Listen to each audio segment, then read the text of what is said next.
So I have to tell you something about the Melicites. I made them up. But I'm an anthropologist. I know all about sects and what they do and so on. So I was apparently so realistic that I got an email from a pastor. I couldn't tell from where. It wasn't clear, but he wanted to know. He said, I've searched everywhere for this fascinating religious sect, the Melicites. So can you give me some more information about that? Sorry. So the third book, The Winter Thief, is set in winter in eastern Anatolia on the Russian border, where a group of hapless international socialists have set up a utopian commune in an Armenian valley. The chief of the secret police, Vahid, has convinced the Sultan that the commune is leading a successionist movement in cahoots with the Russians, and should be destroyed along with the surrounding valley, the surrounding villages. And Kamil tries to stop. This is purely out of hubris and the desire to be named the head of this newly formed secret police.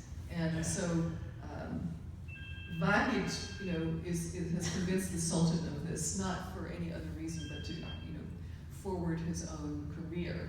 Kamil tries to stop the massacre, but finds himself on the wrong side of the law, framed for murder, and again accused of treason. So what I'm trying to do here is to describe history and make it come alive. By positioning people with their own concerns, real people who are not real, but they appear to you to be real people, positioning themselves within these historical things that are going on. And then you ideally follow the plot, care about the people, and then also understand how they fit into this larger historical context. And what I was thinking is that there is, if you write it the right way, there should be a kind of deeper truth to the story by doing it this way. I think every historical upheaval elicits a similar set of moral quandaries that only become visible if you step closer and you put the fate of real people, of individuals, in the frame. Because if you're just reading about it in a history book or in the media, you don't see it. Readers of the Abyssinian Proof have told me numerous times that the book made them think about Bosnia and Iraq. So I ask, in all of the books, I ask some basic moral questions. How are people shaped by catastrophic events? You have to put your characters into situations they don't want to be in, right? They have to choose between bad and bad. If you put them in that situation, what will they do, right? How will they rationalize that to themselves? What happens to people when they live through cataclysmic events? How far are people willing to compromise what they think is right in order to protect their family or safeguard their friends? And what does that do to them? In war, what is right and what is wrong? It gets really slippery. Is it okay to risk death for some in order to ensure the safety of others? In The Winter Thief, one of the main characters, Vera, one of those hapless socialists, is well-meaning and has high principles, but it brings her nothing but grief. Another good man, an Armenian publisher, feels that he needs to appease the powerful state by giving up information about an individual in his care in order to protect his community. Omar, the police chief of Fatih, is this gruff ex-soldier. He's a caring human being, but he thinks being weak makes you vulnerable, and that there has to be someone who is violent in order to protect the others. Kamil sees himself as a representative of order and civility in the midst of this bloody chaos, but he becomes increasingly unsure about what that means. So again, I don't think about this ahead of time. This is sort of when you write it, this is what emerged. And it emerged in all three of the books, so clearly it's somewhere in my unconscious, clamoring to get out. And finally, just to talk about making Istanbul a character in the books, it's a kind of indulgence in nostalgia, like salvage anthropology, where you go out and you study a culture before it disappears entirely. I use details, incidents that I remember from my many years of living in Turkey that I think are emblematic, that make Istanbul Istanbul. And many of them are either disappearing or are already gone. So I'll give you some examples. And these are all things that don't fit in an ethnography, right? So what should I do with them? These are wonderful things. But I can't put them in an ethnography because that's a scholarly work and it doesn't fit. So I put them all into the novels to encase them in amber so that at least they're somewhere once they're gone in real life. The night fishermen on the Bosphorus. The first scene of the Sultan's seal was a scene I actually witnessed. I used to live in Arnavutköy. And before they built the road that now, is between Arnavutköy and the Bosphorus, it was dark. And it was so dark that at night, the fishermen would come out and do night fishing. They would put a lamp in the front of the boat, and the fish would be attracted by the light, and then they would put a net in and net the fish. And there's this wonderful moment that I'll never forget, and that I, thank God, was able to preserve the Sultan's seal, where it was a full moon, and they were pulling out the nets, and the nets were empty, but each cross of the weaving of the net, in each corner was a drop of water that was illuminated by the moon. It was like these nets of jewels. It was the most beautiful thing I've ever seen. So I combined it with a murder, and I put it in another one is raspberries in Ortaköy. Did you know that Ortaköy used to have lots of raspberries? They came from up the hill, no longer.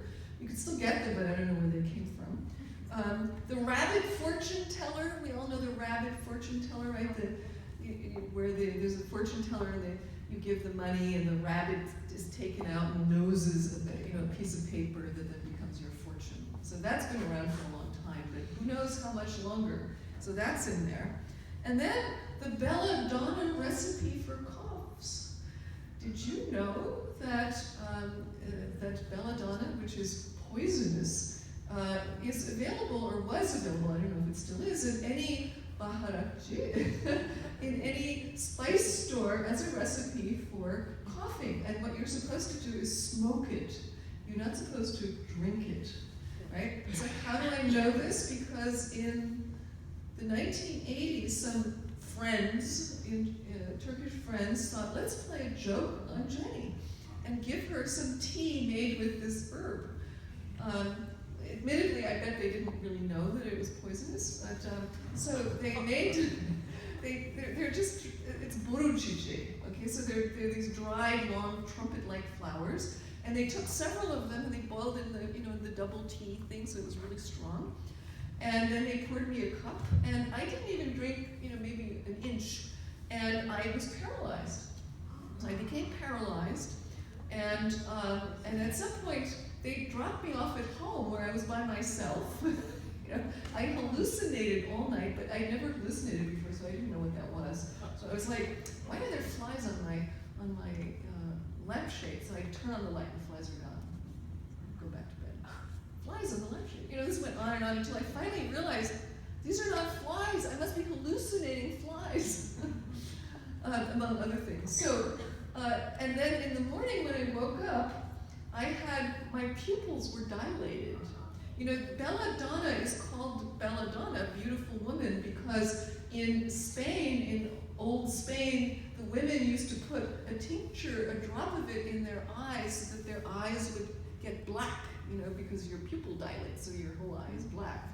and it was considered a sign of beauty, but of course you couldn't see anything. So I was a student in Hacettepe preparing for exams, so I tried to read my books, and I didn't know if this was permanent or how long it would take for this to wear off. It took several days before my pupils came back to almost normal.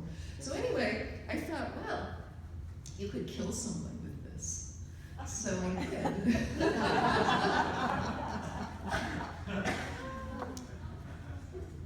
Anyway, so getting back to Istanbul, Byzantine ruins, as you know, are everywhere. Ottoman Istanbul was built on top of Roman Byzantium, which was built on Greek ruins. It's like a palimpsest where everything's written on top of everything else. And the Abyssinian Proof, for instance, takes place in the labyrinths beneath the city, part of it. Long forgotten cisterns and tunnels from Byzantium. The Winter Thief takes place in a snowstorm in Istanbul, but also takes us out of the city in midwinter into the forbidding mountains of eastern Turkey to the Çoruh Valley, which is famous for its microclimate, where you can grow lemons there. They have lemon trees, this rushing river that's very popular with whitewater rafters now. But that's also why these international socialists set up their commune there in what was then an Armenian populated valley. It had nothing to do with the Armenians, it had to do with the microclimate, and they thought that the Armenian farmers would help them. But they were so hapless that they really had no clue about agriculture and almost died that winter if they hadn't been also, in threat of being massacred by Vahid.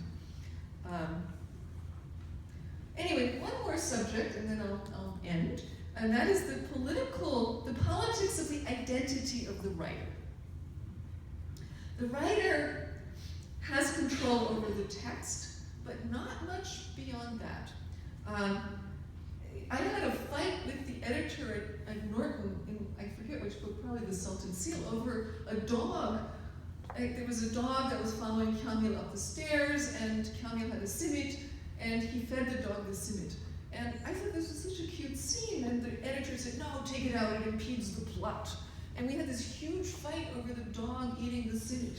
I want the dog, there has to be a dog. And I got to keep the dog, but I lost a lot of other battles. So, the authors also generally have almost no control over the cover, unless you're a really famous author, in which case you might have some control.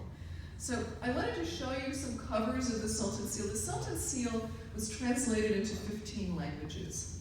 And you're supposed to, as an author, get a copy of each book as it comes out from the press in whatever country it is. I'm missing about 6 of them. But the ones I got were very illustrative. So this is the original cover, which I fought against. I said, this looks like Disneyland. This is like Hollywood Disneyland. Plus, see the figure outside the window? Yes. He was much fatter. I made them shave a piece of him off. I said, Kamil is this hunky guy. He's a young, attractive guy. They made him look like, I don't know, Poirot, yes. Anyway, so there were lots of elements of this that I argued about. And then this is the paperback, which is a little more sedate. It has a seal, a Sultan, which could be the Sultan Seal. Here's the British, one of the British versions. There's some Islamic-like or Ottoman-like calligraphy indicated. So the British are sedate, except for this British version. And I said, there's no mosque. There's no mosque in the entire book. Why are you putting a mosque on there? And of course, it's a pitch to Orientalism as a Muslim country. And that I fought. I fought this, and I was basically told by the publisher, we have a committee that does research, marketing research, and they have found that this cover is extremely popular, so we're keeping it. And it turns out that they were right. I hate that. What do I know? I just write this stuff. This is Serbian.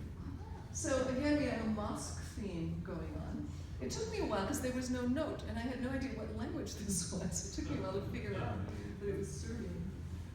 This is the Italian version. What was interesting is that it looks like Venice, and in one part of the book, you can't see it very clearly here.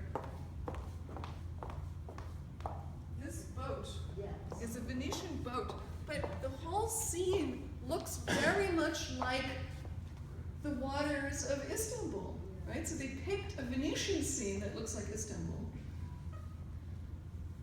And this is the Spanish version, which has a Maghreb, sort of Maghreb-like costume on it. We get into the point where, Ottoman, Schottoman, it's all the same. It doesn't matter. This is the Russian version, which has a kind of folkloric look, Russian folkloric look about it. And on the back is a not very accurately clothed black Arab who presumably is supposed to be a eunuch. And then you have something completely off the wall, which is a Yemeni dagger. And then you have the French.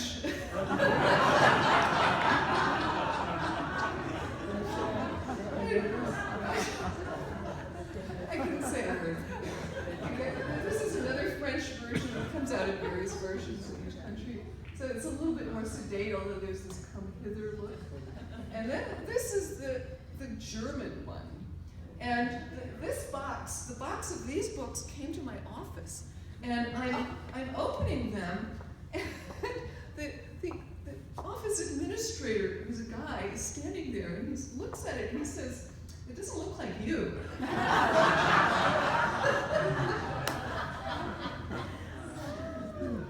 So publishers, I won't put that in, keep that up there. Publishers sell this as Orientalist fiction. And in fact, the German publisher actually changed the name of the book. They changed the title of the book to The Harem. It was like, the harem. This is not about a harem. Just as like it's not about a mosque. And yet, I made them change it back, which irritated them. They also changed my name, which is very odd, to Jennifer, which is not my name. So publishers are in the business of entertainment, and they do have their marketing teams, and they know what entertains, which I do not because I have principles. And they also, this is the last point I'll make, they sell the author as a commodity. I am sold as a novelist who has a particular skill. As an anthropologist, I know details about Turkish society and I can set the scene. If it were a Turkish writer writing these very same novels, the publisher would market them differently as the inside story about a country or a society by an indigenous writer.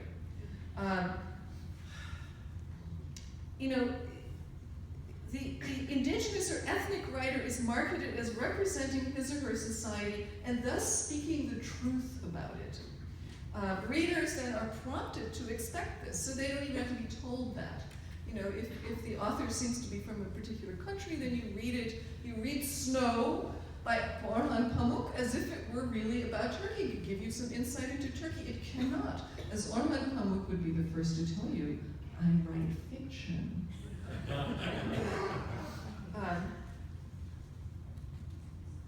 So scholars who write about authors who write about their own countries, so these anthologies, for instance, their countries of origin generally don't include the works of outsiders who write about those same societies.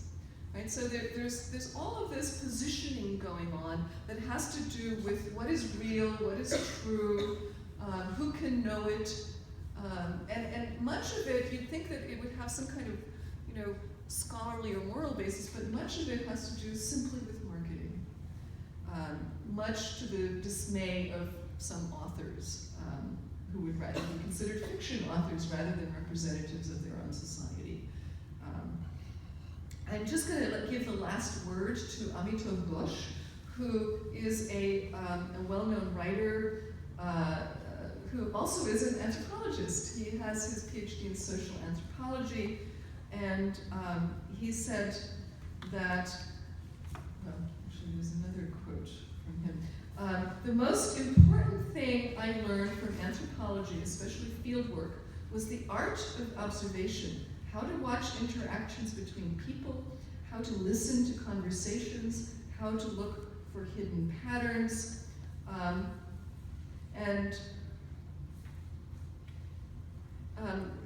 here's another quote. In my view, the very possibility of an imaginative literature rests upon the willingness to embark upon the adventure of trying to see the world from another person's point of view. And you can do that, as an anthropologist, as a novelist, and in ways that really overlap. And I think if you keep your eye on the adventure, you cannot fail.